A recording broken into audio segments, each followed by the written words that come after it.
Hi, HRN listeners. We're celebrating our 15th anniversary, and we have a really fun campaign and an ask for you. This 15th anniversary tour is aiming to bring you closer to unique food and music experiences in some of the most exciting cities in America. All the while, we're raising funds to support our work empowering the next generation of food systems storytellers through our fellowship programs. Here's how it works. Donate to HRN and be entered into a raffle in the city of your choice to win a dinner for two at a noteworthy restaurant and tickets for two to a concert at a prominent local venue. We have incredible partners in New York, Los Angeles, Philadelphia, Nashville, Las Vegas, Charleston, Asheville, and Ardmore, Pennsylvania, who have donated a meal for two and two tickets to a concert of the winner's choice. And all donations help fund our fellowship programs, where we're helping to build essential workforce readiness skills and food system storytelling skills. Check out heritageradionetwork.org/15 to donate and enter to win today. That's heritageradionetwork.org/15. Thank you. You're listening to Heritage Radio Network. HRN is food radio supported by you. Learn more at heritageradionetwork.org. It's the final stretch of 2022, and HRN needs your help. Become an HRN member with a donation of any amount at heritageradionetwork.org/donate.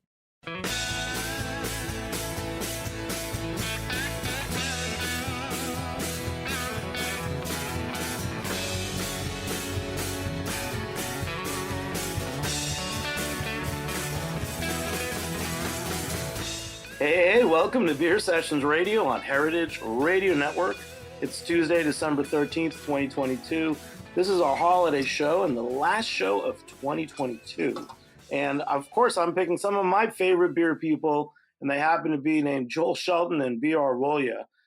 So let's go around the room and introduce ourselves, and we're going to talk about, tours to Europe and fun holiday drinks and all that. So let's go around the room, starting with Joel.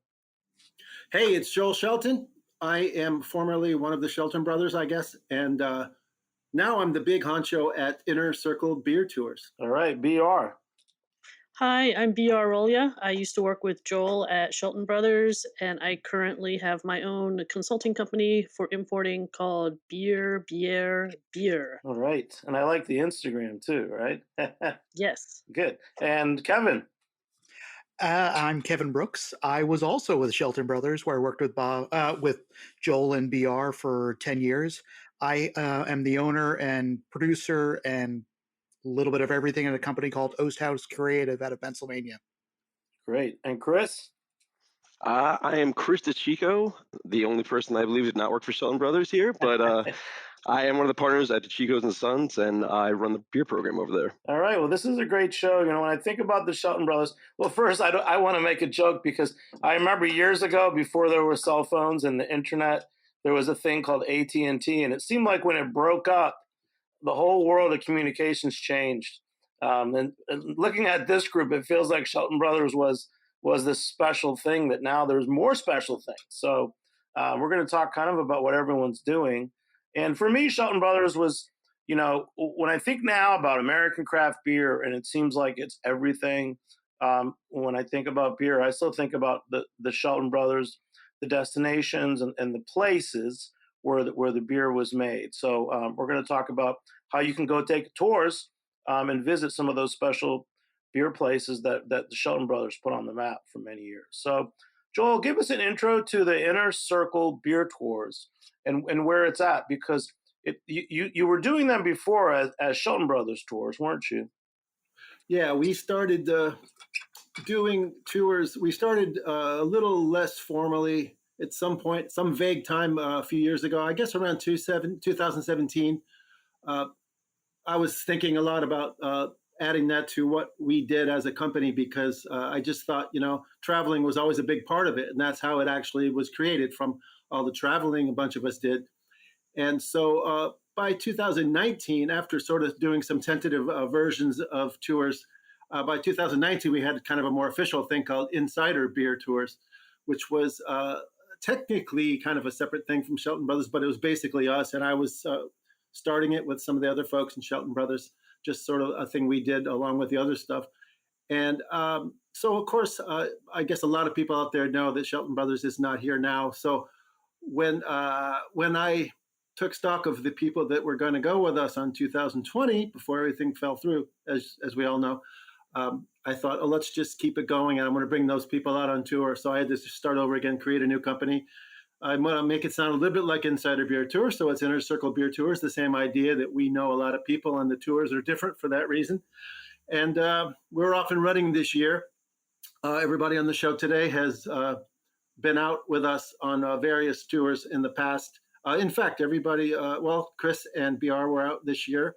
Kevin's been helping me immeasurably this year, and we're going to go to Scotland next year. So there's a bunch of stuff going on, and this has been pretty exciting post-COVID. And now just trying to make it into a real thing, a standalone thing. Great. Well, we're going to go around the room first and just kind of catch up with everybody. So BR, now I noticed on Instagram, it's beer.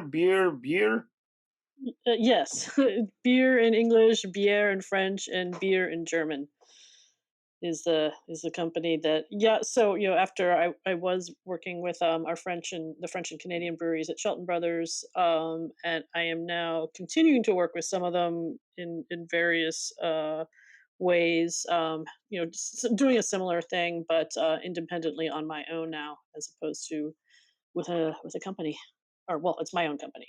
Yeah. So doing more consulting and helping breweries still export to the U.S. So which of the breweries are you working with? Currently working with Bellwoods out of Toronto, Dunham from Quebec, and Thiriez and Oberon in France are some of the ones I'm working with right now. Oh, that's great. We're looking forward to having a full show with you today, BR. Thank you. Oh, thanks. And Kevin, you're another one who cut your teeth at Shelton Brothers. Yeah, well, so I left a little bit before the pandemic started, and I was trying to figure out what I was going to do when I grew up. So I worked before Shelton Brothers for 25 years in television in New York, and I figured I would probably be going back into that, but then I realized I didn't want to waste all I learned over the 10 years in Shelton Brothers. So much like BR, I was kind of going into that consulting realm, but also doing some editing and whatnot for some TV shows. And eventually I was approached by a brand new import company, and they wanted me to kind of basically use the knowledge I had from Shelton Brothers and start up a brand new import company, which is what I'm in the middle of right now. That's great. And how are you involved with the tours? So with the tours, it's twofold. I designed the website, both this website and the previous website for Insider Tours, and then Joel asked me if I'd be interested in doing a UK-based tour. So we decided to do a one to Scotland this year. Well, we originally decided to do one to Scotland in 2022, but it just wasn't quite going to work out for 2022. So we moved forward and are doing one next year. That's great, and I'm looking forward to talking more about the tours a little further on in the show. And Chris DeChico, my buddy from DeChico's, we had you we had you guys on once, and we talked about the number 1 and 2 things that sold over Memorial Day weekend. Oh, that's right. Market. I think it was Rayo's tomato sauce. Yeah, the Rayo's tomato sauce. Yeah. And I think guacamole was up there that we make. Some of our top items. Yeah. And Industrial Arts was really peaking then too, wasn't it? Yes, absolutely. Yeah. So, what's going on with beer with you? I mean, I love the Chicos, and I feel like as a specialty retailer, you've really stood out in the craft beer world. Yeah, I mean, we keep growing. Opened another new store this year in Bedford, New York, in Westchester County. So we keep expanding. We're up to 10 stores now, 10 locations. Most of them have the bars inside. So that's keeping us very busy for sure. That's great. We keep growing. And I'm looking forward to hearing about which tours you've been on. Yeah, absolutely. All right. So I'll go back to BR because to me, she's a wordsmith and a great voice of this show. You've probably been on over 40 episodes. I was thinking I was going to try to find out how many shows I was on, and I was like, started counting. I was like, oh, I'm going to stop. It's too many. Well, you've always been my go-to for a wide range of knowledge. And so, BR, tell me about the Inner Circle Beer Tours in your words, how you see it, and a favorite tour. Because I always want, like as I was saying before, tough. the places that Shelton Brothers got their beers, to me, always seems like the places I'd want to go. Well, and that's what we try to do. I mean, Joel can certainly be a little bit more eloquent about this and the whole philosophy behind it. But yeah, the idea was we brought these beers in through Shelton Brothers because a lot of it because of where they were from, and not just simply that it was a good beer, but a good beers that had a sense of place. Particularly, say in Germany and Belgium, you had a lot of the tradition behind them. You know, some of these breweries are handed down through generations, and it was just I thought it would just be wonderful to bring people to these places because sometimes people see an import and they're not sure what's the difference between a big macro brewery in Germany and then say a really small family owned family run tiny village brewery in northern Bavaria in Franconia, and also to explain what makes it special. And as Joel was saying, we loved going to these places, loved meeting the people. It was very Chris was on the tour with us this past May when we did the Belgium northern France tour, and we hadn't seen any of these brewers since before COVID. It was the first time we'd seen them, and it was really like a family reunion. Seeing people you hadn't seen in several years. It was just very emotional, and it was just made us feel like, yeah, these are basically our beer family, and want to just show those relationships to the rest of the world, or people can come on the tours at least. Yeah. And then Joel, inner city. I want to call it inner city beer tours. You can call it whatever you want, Jimmy. What is it? Inner Circle. Inner Circle beer tours. So, but I can change it. I can change it if you think it's more commercial. No, it's Inner Circle beer tours. You just got to say it like 10 more times, and I'll get it. Well, this is neat. Because one thing I think it's been on my list of things to do is to go on one of your tours, and I know we've talked about it a lot. So try to sell me. You got tours coming up. Want to go through the list with me? Well, yeah, it's there's not a huge number of them for sure. This past year we did the sort of standard three that I've been trying to do for a while, which is as BR mentioned, Belgium and northern France. So breweries on both sides of that border there, and Franconia and northern Bavaria up in the area of Bamberg, north of Nuremberg. A lot of beer folks know about Bamberg, perhaps. But they probably know more about the stuff right in Bamberg instead of around it, the little villages and stuff. So we concentrate in that area rather than make it part of a greater German tour.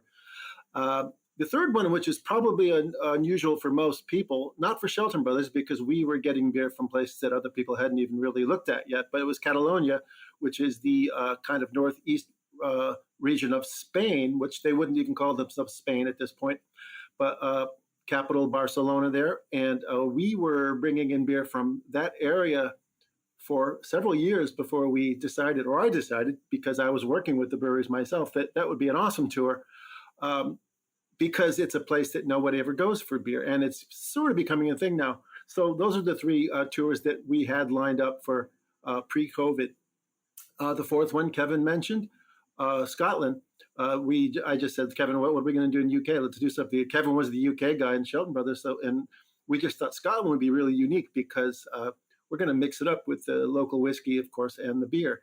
The whiskey is more well-known than the beer. So we thought, let's show people the brewers as well. Another example of us kind of bringing people to brewers that they may not know very well.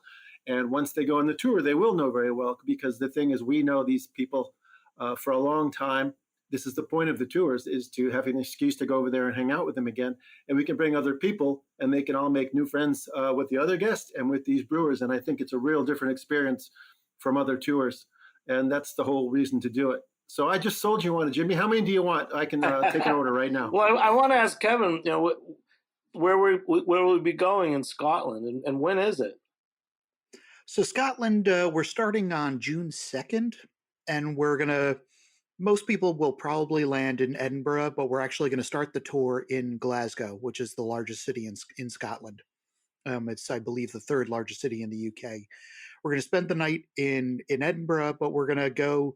We're going to start Glasgow. In Glasgow. Thank you, Joel. And our first stop would actually be, we're going to go to their largest brewery, which is Tennent's, which is a beer that's ubiquitous with the city. So we're going to go there, and then we're going to go to their sister brewery, which is a brewery they made in collaboration with Williams Brothers. and that's Drygate, and they're kind of right next door. And that's actually, that neighborhood is where Glasgow started. Um, that's where the monastery that was what the seed that Glasgow grew out of was. The next morning, we're actually going to head up into the Highlands with a stop at a castle on the River Clyde, and then we're going to go up to Loch Lomond Brewery, which is a small brewery. Um, I've known them or I've known several of them for years. After that, we're going to go up a little bit more, drop our stuff at the hotel, and head to Fyne Ales, which is, in my opinion, like top 2 breweries in Scotland. But the brewery is fantastic. They make great traditional styles, great modern styles, and like great wild ales. But on top of all that, the most impressive thing is it's sitting on 4,500 acres of Scottish Highland. I have never been to a brewery in a prettier setting. And it's their Fyne Fest, which is a festival over the weekend where it's basically like a little beer Woodstock. People are camping out there or staying in hotels relatively nearby, and it's music, drinking, hiking, whatever you want to do. It's a great time. So that's Fyne Ales. That's Fyne Ales. Yep. Let's pause for a minute. So Sure. back to William Brothers.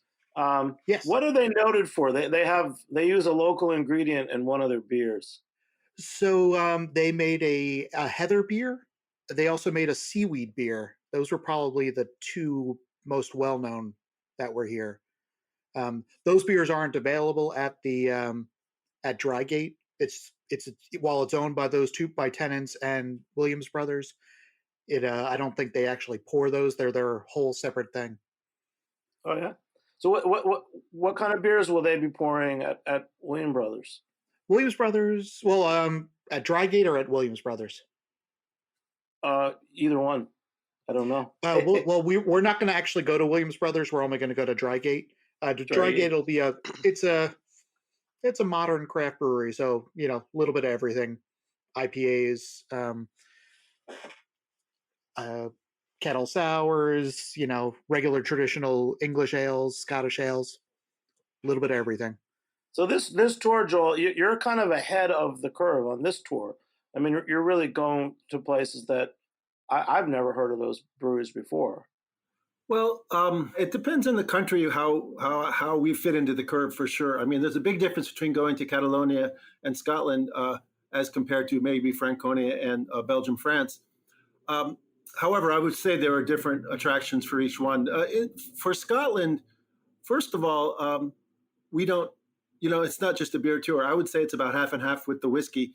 And I'm getting more and more interested in mixing these tours up. So it's not just, go from one brewer to the next and have a tour and a pretzel and a draft and go to the next place. It's not about that anymore. It's getting more and more that I want people to learn about the place they're actually going, as much other stuff as possible. And of course, in the case of Scotland, just going to a bunch of breweries in Scotland, I think wouldn't have been much point for us. And it was never even a question that we were, that we wouldn't do as much whiskey as beer. It's just a matter of arranging which ones we can actually get to with the easiest way and which ones are worth going to. So that's the difference, maybe I would say, broadly between places like Catalonia and Scotland versus Belgium and France and Germany, where you can sort of just do the beers in those places and there's never going to be enough of it. But these other ones, it's more interesting to do the other stuff. Like Catalonia, we do a bunch of wine, for example.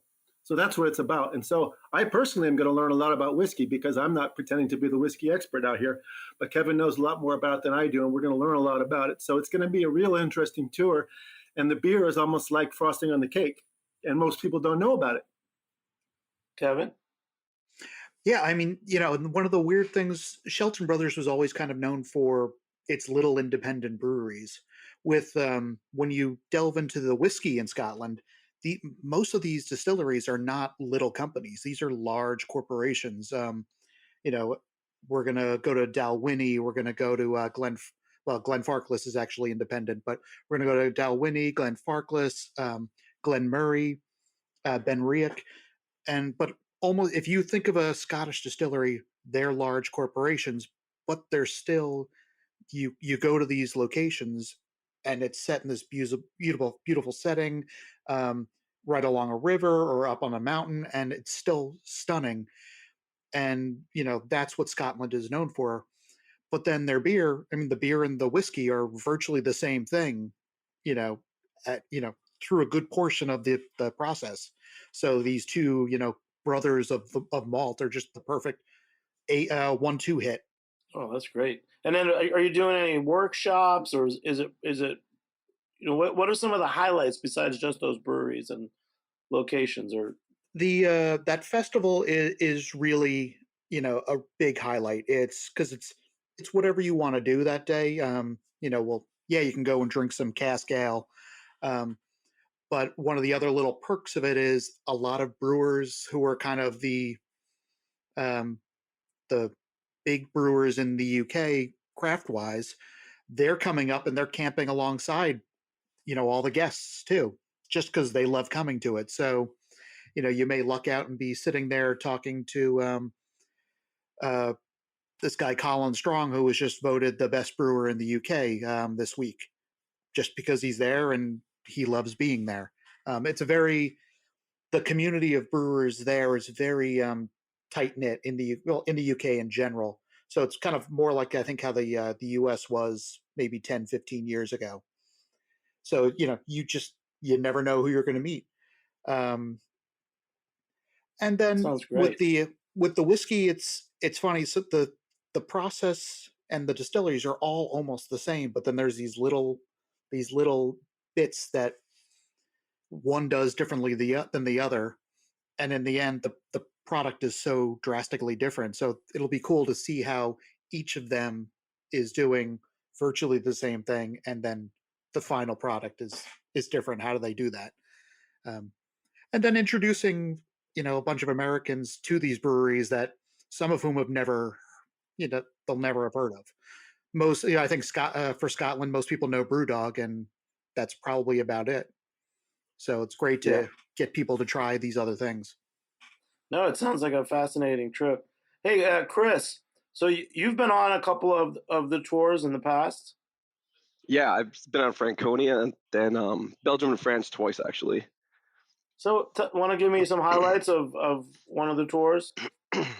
Yeah, I mean, for me, what I usually do is I every year I've always brought some of my beer buyers out to Europe because I want them to fully get immersed in the individual beer cultures of these different areas and countries. To me, that's so important is the education factor of getting of training all of my beer buyers and all my beer employees to really getting to know not just the beers but the culture behind it. And the only way you could do that is really to get them there and to experience it firsthand. So for me, bringing them on these tours has been tremendous for me. Just them getting out there, getting to experience these things. So like in Belgium, they were blown away. You go to Cantillon, you're drinking with Jean and his whole family, and their experiences that only Joel could like bring to you. It's incredible. Wow. Thank you, Chris. Yeah. Yes. And how do you feel, Chris? Like, American craft beer is such a thing, and we love it. But why? This is a dumb question, but I'm giving you a dumb question. Why go to Europe and look at the traditions? I mean, to me, that's our traditions here are so young compared to the traditions out there. It's incredible to go there in the generation. You go to these breweries, and then there's seventh, eighth generation brewers there in the family. Like stuff that blows your mind. How how is this the ninth generation brewery? In the U.S., you're lucky if you get two generations. If it makes it three, that's almost unheard of. It's incredible.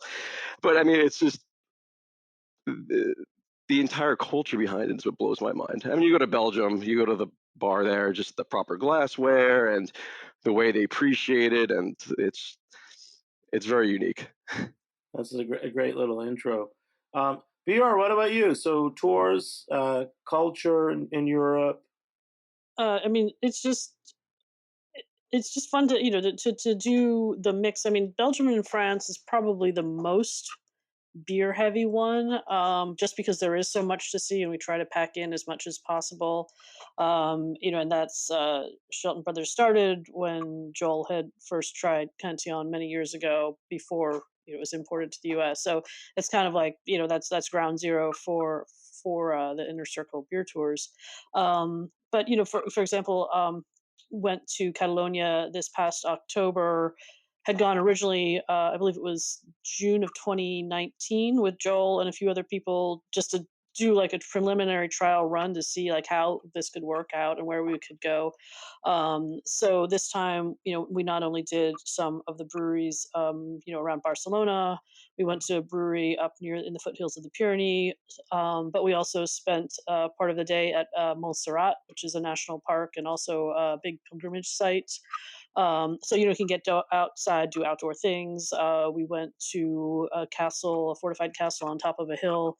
So there's also the cultural aspect to it. We went to a cava producer, which is just it's just really just to get just a general feeling for basically the whole soul of a country or a region. And the food. The food is also very important. So we try to not just get people, big group lunches and dinners, but to have them at places aren't that are much more representative of the cuisine of where we are. Wow. I remember when Shelton Brothers kind of created the festival and you kind of redefined what a beer fest should be.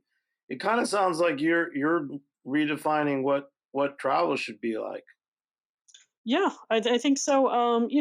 It's not necessarily going to be the most perfectly run, we're staying at the best hotels in the world, you can go to the spa and that sort of thing. It's not like that. It's we really want to give people a different view of Europe, or the United Kingdom, to show you again, this is more of immersing yourself in the local culture. And maybe the hotel bathroom is a little smaller than what you would like at your chain hotel in the US, but that's, you're only there for a very brief part of the time, so just embrace it. A lot of these hotels are in very old buildings, so there might be a few quirks, but just embrace the quirkiness and enjoy the time that you have, in these countries where and places which you might not actually otherwise have access to. And then you're imbibing a lot, so you should be able to sleep pretty well, right? Exactly. So, BR, you mentioned Catalonia. You want to give a shout out to a couple producers there that you've visited? Well, Joel was always the Spanish guy for Shelton Brothers, and he's the one who organized the Spain one. So he's probably better to delve in a little bit more. I mean, you've met some of the ones I believe we brought them through over at Jimmy's Number 43. I think some of them were even on beer sessions Yep. before. Yeah, Was yeah. Montseny, were they on? Joel, do you remember? Geez, it was a long time ago if they were. I don't remember who was on beer sessions, to be honest, because it's been years and years. But I can run down real quick. In Barcelona, it started off my brother going to festivals there way, way back before there was even a beer scene hardly. And eventually he just said, as soon as the beer gets good, we're going to start importing it. It was like that. And then in the end, we brought beer, as much as we could manage to do from a place, BR mentioned Montseny. It's a mountain range. It's a Cerveceria del Montseny, a little bit outside Barcelona. We brought in beer from a place called Fort, which is now gone. That was in the city. We were going to bring beer from Black Lab, an American expat in the city, but we did bring beer from Marina, north of the city on the coast of the Mediterranean. We brought in beer from La Calavera up in the Pyrenees. BR mentioned that, up in the mountains. We brought beer from Guinou, which is out in the middle of nowhere to the west, along with Aguillons, which is, to me, the most fascinating brewery I've ever been to, also out in the west of the. So it's a bunch of different places we go to, and especially in Catalonia, considering that it's a pretty new beer country, we want to really stress that we go to the stuff that Catalonia has been made of for hundreds or even thousands of years, meaning wine, cava, sparkling wine, meaning Montserrat, the big castle on a mountain, meaning forts on the mountain, meaning the amazing tapas and all this. So each tour is different. In Catalonia, there's a bunch of breweries that people don't even know yet. So that's the main thrust, and a festival nobody here knows about. And it's all this other stuff thrown in. So it's kind of like a different it's a variation on what we would do, like we did with Chris in Belgium and France. You've heard of those breweries, but you maybe haven't met them in that way. So it's a little twist. Now is the place for people you've never met at all. So it's every place is completely different. But Catalonia is a really, really good time because it's all nothing but surprises, pretty much. And I think if anybody comes on that one, it'll just be a complete eye opener. And it's a really, really special time. And the brewers are really amazing folks. I think that was a pretty good sales pitch there, Jimmy. Oh, you're good. Well, now let's get into the details. So not too long ago on Instagram, I saw some pictures of you in Catalonia. And there was one place, I don't know if it was a bar or a brewery There was like wooden casks, and there was a dog. That was Aguillon. I probably Joel surrounded by many dogs. Yeah, I just mentioned Aguillon. It's Aguillon's. I'll go on a limb and say, to me, the most interesting brewery to visit in the world. I have to be honest. I'm not gonna say, oh, the best beer, this or that, but it's like I don't know how old, 1,000-year-old farm that used to be a wine cellar. Now they specialize in English pale ales of all things and English style IPAs. Yet they also do sour beers in the basement. But the place itself is like you're stepping into an old painting, and the brewer and the brewer's wife are like you're looking at people in an old painting, and they have this ancient kitchen and millions of dogs and cats all over the place. And they have a little English style pub inside their house when you walk in the door. And just, well, you have to be there. And I just like, what else can I say about that? But it's Aguillons. We used to bring in beer, but I think we brought in about 20 bottles. And every time I asked them for more beer, they goes, no, we don't have any beer now. So it was just like that. So it's a kind of place that very few people really would go to. It's really in the middle of nowhere. And we just show up in this big bus and pile in and show up. And you can barely get the bus up the road. Yeah, it's a one-lane dirt road.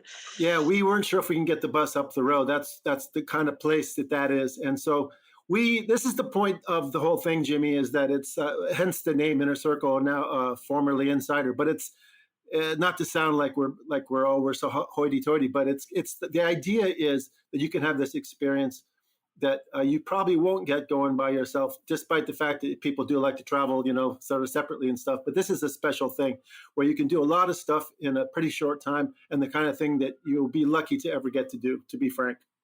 Wow. So can I bring chickens on the bus? That would be a novel idea, and I'm going to make it work. I know you will.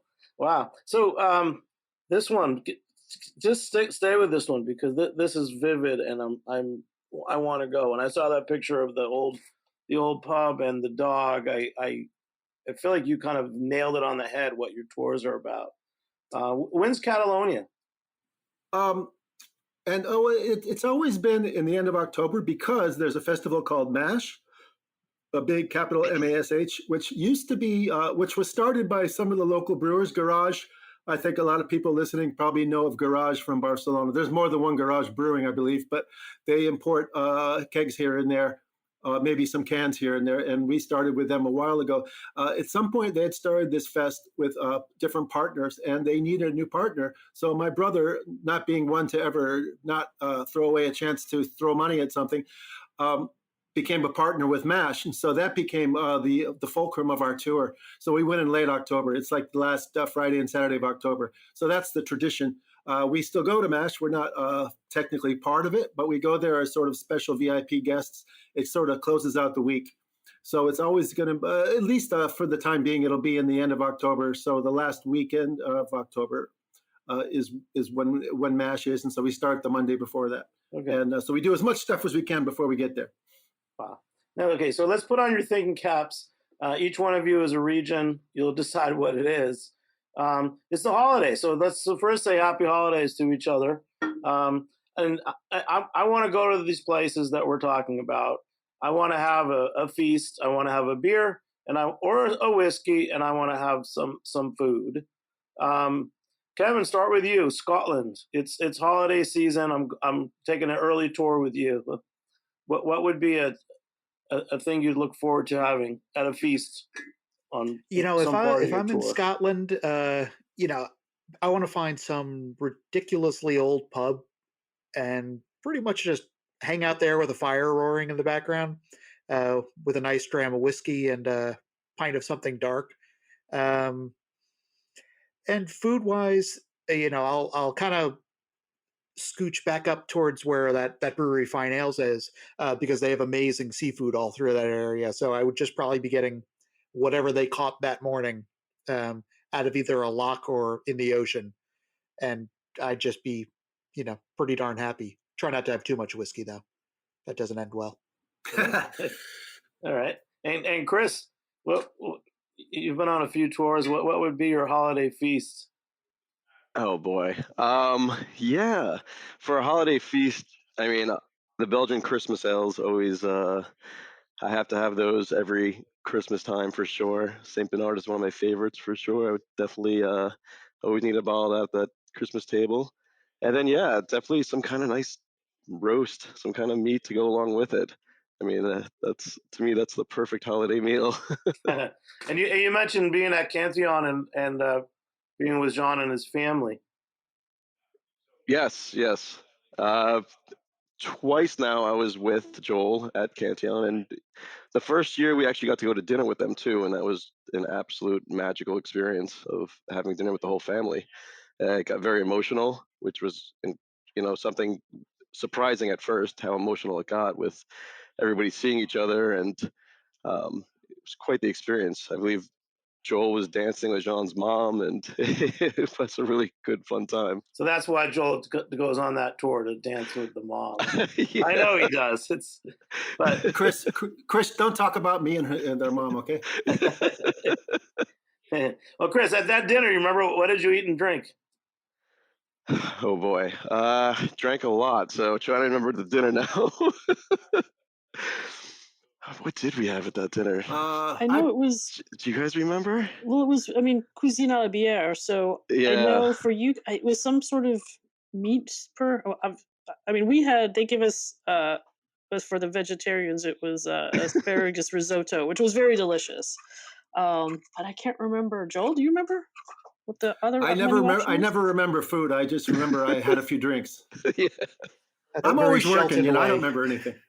Yeah, the Shelton. We have amazing food on the tours, but I'm not the person to talk about the technical aspects of the food programs for sure. Yeah, but for Belgium and France, the final farewell dinner is at this very well regarded restaurant in Brussels called Les Brigittines, and they do a lot of beer cooking, make the food with beer, primarily with Cantillon. It's one of Jean Vanois particularly likes that restaurant. I believe he was the one who recommended it, Joel, for you to maybe. Yeah, either him or Yvonne from De La Seine. I can't remember exactly, right, yeah. but it's funny because in America we're so used to a lot of big options.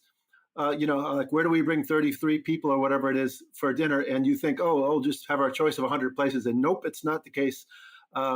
There's literally a handful of places that you could even consider, and that was kind of the hands down choice because that's where the Cantillon folks go for their big occasions, and the place serves Cantillon and De La Seine regularly, which is not something you find everywhere in the world for sure.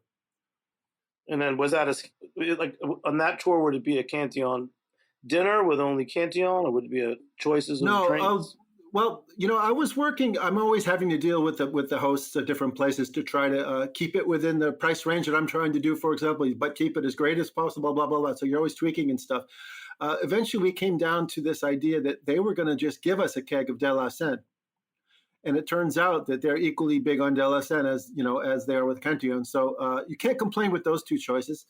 And it was funny, though, Jimmy. I have a funny story because you would sort of think, oh, we're going to get a blonde hoppy ale from De La Seine for dinner and just drink as much as we want. But there was one person who wasn't happy about it because they didn't like hops. So and that happens. It does. Yeah, it's funny. I feel like personally, I feel like I like all styles, and I'm curious about everything. I don't have a dislike of anything in particular. I feel like anything good. It doesn't really matter if it's your style or if it's this or that. But I feel like good beer is always good, whatever it is. Whether you like that or not. So I just sort of let that go and just say, all right, well, don't drink it then. But it was, basically we had a keg of De La Seine. I don't know if Chris finished it or not, but I was trying to get him to. I think we finished it. I think we definitely. Chris and his guys finished it themselves. We got through it. Yeah. And then we went to drink more at Booze and Blues. Booze and Brews. Yeah. It goes down pretty easy. Well, let's make a quick toast to each other. Happy holidays. We're going to take a short break. We'll be back in a few minutes on Beer Sessions Radio. All right. Help keep nonprofit food radio on the air and get a limited release HRN t-shirt designed by artist Chema Scandal. When you become an HRN member or renew your existing membership at the $90 level, you'll receive a shirt created exclusively for members as our thank you gift. Don't wait, because this limited edition t-shirt is only available until December 31st. Go to heritageradionetwork.org/donate to support HRN at any level. There's more swag and benefits available for any tax-deductible donation. You can even get your company on the HRN airwaves as a perk of our business membership program. Head to heritageradionetwork.org/donate. Hey, welcome back to Beer Sessions Radio on Heritage Radio Network. Hey, there's a special membership drive going on for Heritage Radio Network. If you spend $90 or more as a donation, you will get a special t-shirt, and there's a lot more going on at heritageradionetwork.org. All right, so we're talking about our tours, the Inner Circle Beer Tours, kind of run by Joel, Shelton, and crew. Kevin, you were talking about Scotland, and let's keep talking about that because it's a new tour. You're tagging whiskey as well as beer. Yeah, one of the things that when Joel and I decided to do Scotland, the thought was, okay, how are we going to focus, on the breweries, but also the distilleries? And with Scotland and their whiskeys, there's basically different territories, and that's how the whiskey experts break up Scotland. So there's Speyside, which is where we're going to be going, and that's where the lion's share of the whiskey distilleries are. But then there's the Highlands, there's Campbelltown, and there's Islay.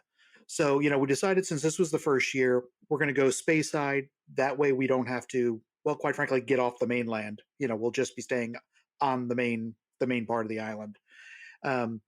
And so, but we're still going to be going up into the Highlands and all that. So you're going to start down in the borders in the lowlands where it's pretty mellow landscape, and then we head up into the Highlands, and it's all crazy rustic and hilly and mountainous. There'll be snow up on the peaks until probably early summer. And one day we're going to be along the coast where the RAF has a big base, and two former RAF pilots started a brewery called Windswept. So we're going to be hanging out there and driving around the coast, checking out the ruins of a castle there, and then going to the beach and hanging out and just having a blast. And then eventually we'll work our way back down towards to Edinburgh, and we'll spend the last night there with a couple of small breweries that are relatively new but are really exciting. Camper Van, the owner literally loved camper vans, and he just started a brewery, and they're pretty much a normal craft brewery. And then there's another one, New Barns, which I'm pretty excited about it. I've known one of the owners for I don't even remember how long. He used to be the assistant brewer at Siren, which was a brewery all the way down in England, and then he went to the Colonel, which is one of the best breweries in England, period. They're old school craft brewer, but they just do what they want to do and no bones about it, and they're some of the nicest people. But this guy Gordon and a few other people from the likes of Beavertown, which is one of the biggest craft breweries in the UK, and the Colonel, another person from the Colonel, they started this place, New Barns, and they're just going back to kind of what English beer is, which is very similar in many ways to what German beer is, just it's an ale versus a lager. Just low alcohol, really sessionable beers. Get back to, you're sitting for the day, hanging out, drinking with your friends, whether it's in Germany in a beer garden or beer cellar, or in Scotland and England at a pub in front of a fire, or out in their beer garden. It's it's magical. And Edinburgh itself, if people haven't been there, the city is just stupendous. It looks like it came out of a storybook. It's these enormous, the new buildings are 150 years old. The old buildings are like 700-800 years old, and it's just amazing, with a castle in the middle of the city that's built on an extinct volcano, which is every time you turn around, you're just looking up at this thing on a crag. So that's a sense of place, right? These tours are really are Inner Circle, and it's pretty cool, man. I mean, you must feel lucky working on them, Kevin. It's a blast. I mean, I've been in love with the UK since I got to go the first time when in the early 1980s, and I've been back dozens of times since. And when Joel approached me with this, it was one great to get back over to the UK and Germany, because while I wasn't on the tour with Germany that Joel went this past summer, I was over there on business, so I got to hang out with the group for a few days as well. And it's just fantastic to go around and see our friends, because like in Scotland, I'm friends with a lot of the brewers. In Germany, I'm friends with a lot of the brewers, as are Joel. Belgium, the same as like what Chris was saying with the Van Wa family. You know these people, and they just welcome you in, and it's brilliant, and you get to see things and try things that you wouldn't normally do.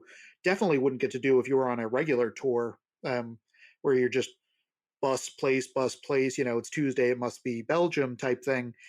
You're really getting to experience the culture in these scenarios. And I think in all but Belgium, there's a festival involved as well, so you get to even see beyond the regular scope of the festival, or of the tour. I'm sorry, and try maybe a brewery that you didn't get to stop at, or a distillery you didn't get to stop at, but you get to try it at the festival.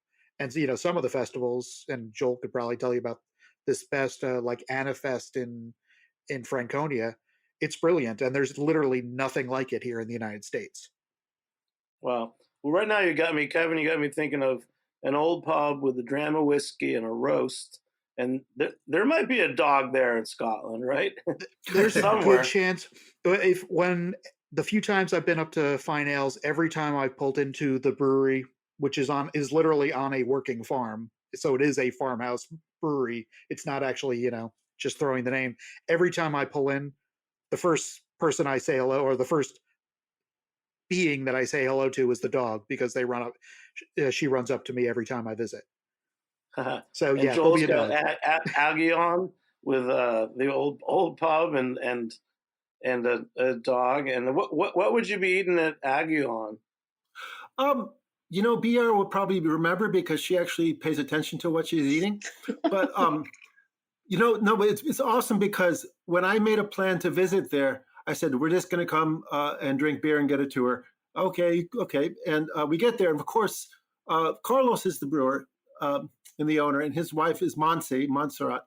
She decides to go into this kitchen, which looks like it's from a medieval painting, with dogs laying all over the floor, and makes this amazing tapas, just like for the hell of it. And I never have time to eat, because I'm always talking to everybody and getting more drafts and talking to the brewers. So I don't even know what it was, but I know it was great, and it was just something she whipped up in like 10 minutes. So, however, speaking of the dog, real quick, when we got off the bus at Aguillons, the first thing that happened, there was a gate, and they weren't sure if they should let the dogs out. There were two dogs' noses peeking out under the gate. And then I said, yeah, go ahead. We love dogs. And this big, giant dog ran over and bowled over one of our guests. It was pretty awesome. And she was a dog lover, and she was waiting for it. So she actually got bowled over by two dogs and a puppy. So this is the kind of things that I like. I don't even need beer. I could just have a dog tour. But BR could probably tell you what Monse made for tapas at Aguillons. I don't know. I'm trying to remember. I know there were olives, because pretty much everywhere we went, there were olives. Always. And I ate a lot of them. I believe some cheese. I actually don't remember, because I was too busy drinking beer and playing with the dogs and cats. One cat decided she wanted to sit in my lap. I was like, all right, hey, we'll hang out. Send Bob to get more beer. But I think there was a meat item as well. There was a local cheese. It was all just very small tapas dishes. There was nothing elaborate, but delicious. Yeah, and as Joel said, it was this medieval looking kitchen. Well, it probably is. I believe that part of the house, is from the 1800s. But the foundations are much, much older. And, there's a giant hearth, which you could imagine like a huge haunch of meat being cooked. Just so picturesque, and it's something impossible to replicate in the US and even in many parts of Europe. Just a fascinating place. We wanted to spend all day there, but unfortunately had to move on to a few other places. Oh, yeah. Hey, Chris, on your tours, were there any beers you discovered that you'd never had in the States?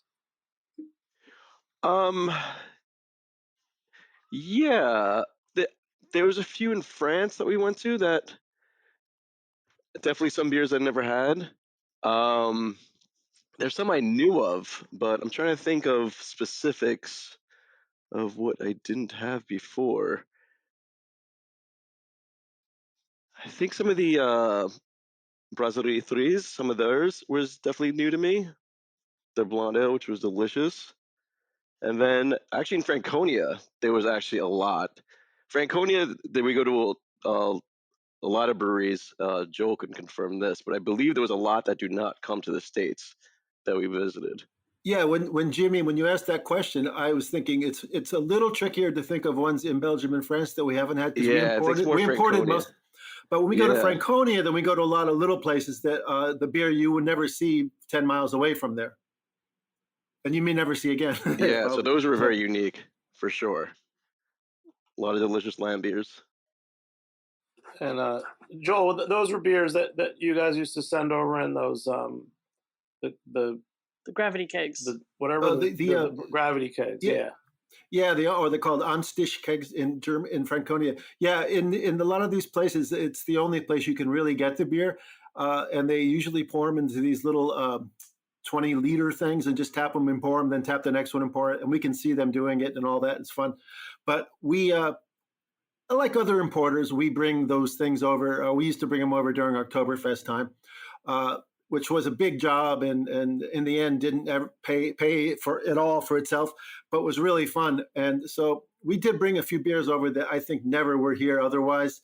And I would say at this point that it's great to sort of try stuff when it comes over here, but there's something special about being in the actual color that it comes from, and actually on some occasions having it being poured from a cave that is actually fermented in.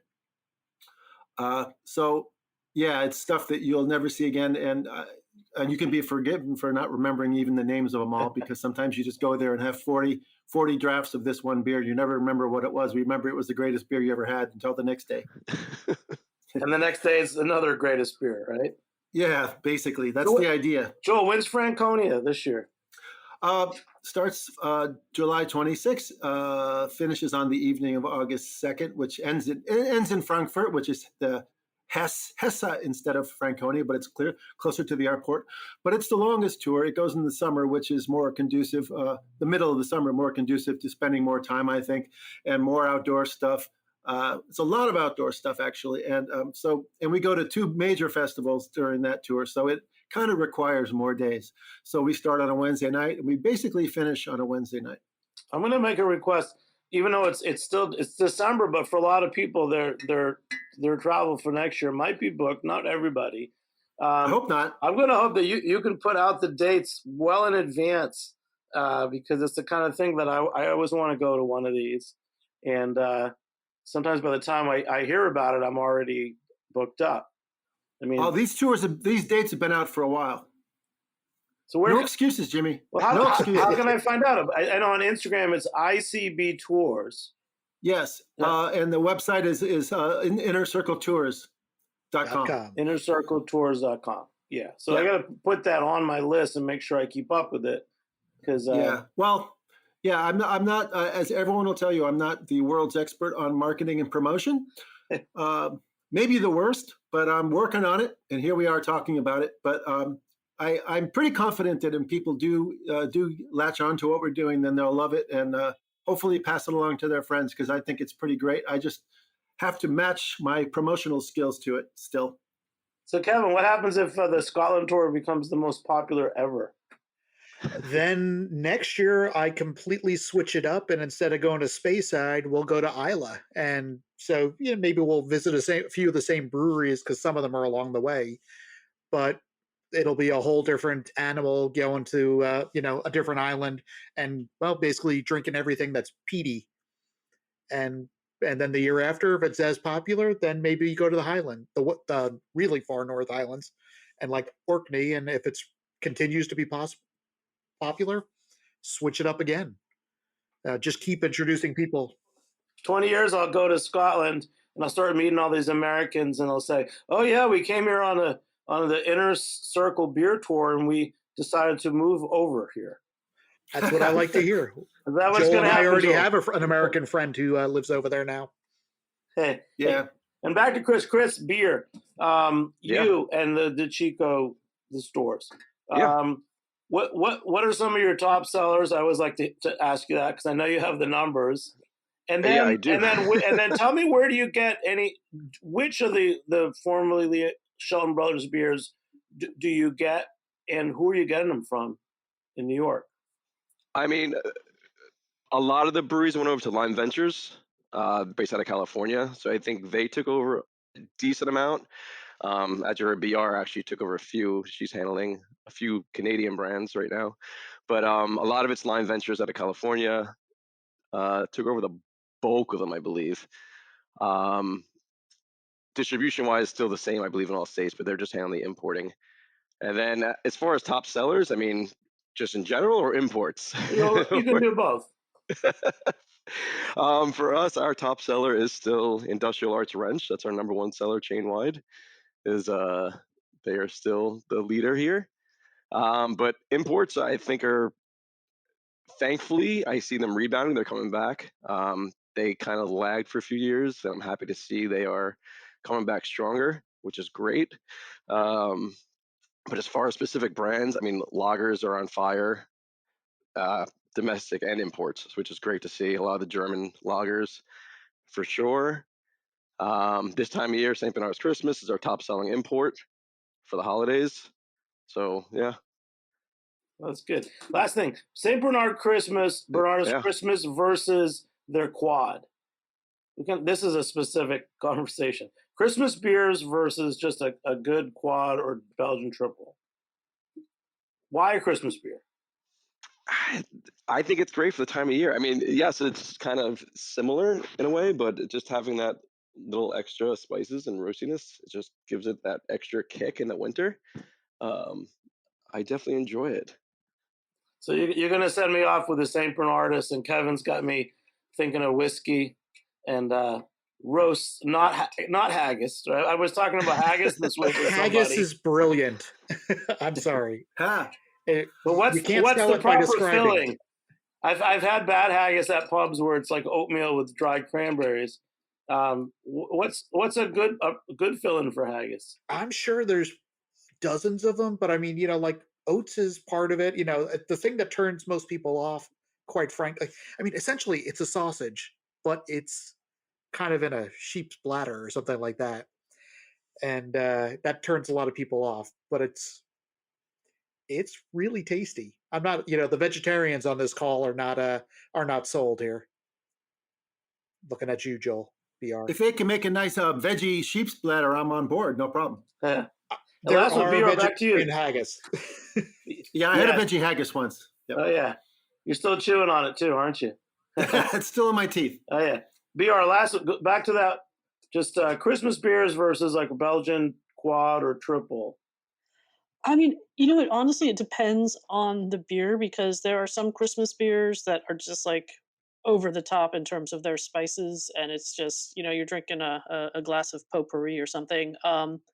If they're nicely balanced, I think that those are wonderful for the season, and it's nice to have a seasonal beer.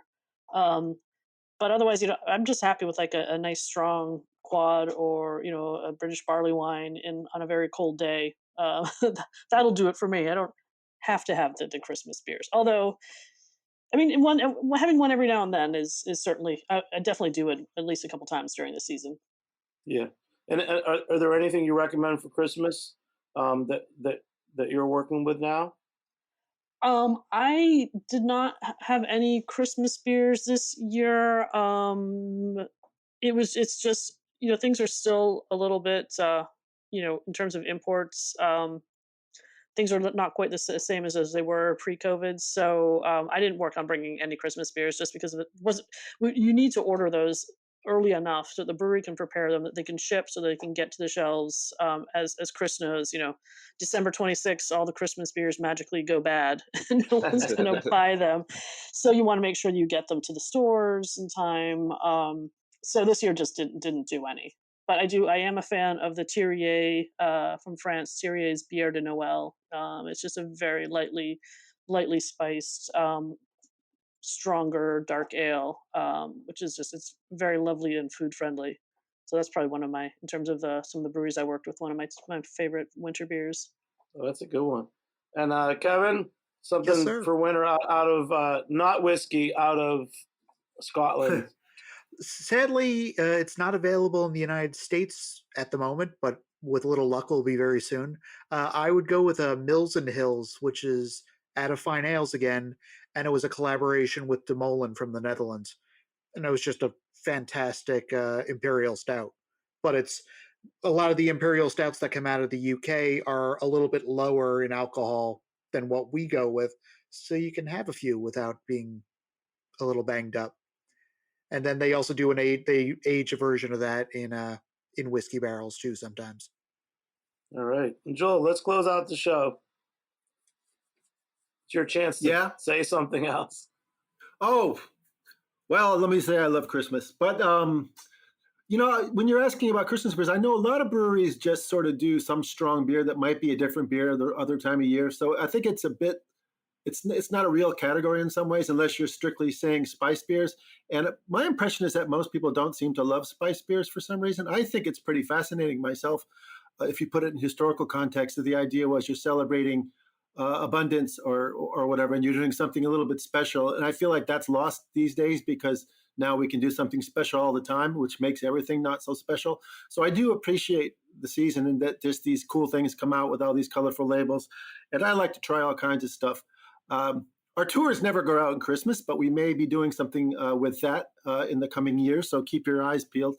But I'm just enjoying drinking a lot of Anchor Christmas right now, to be honest, which I really like the one that's out now. And I may not be in agreement with everybody, but I've really been enjoying it. And I'm still kind of old school.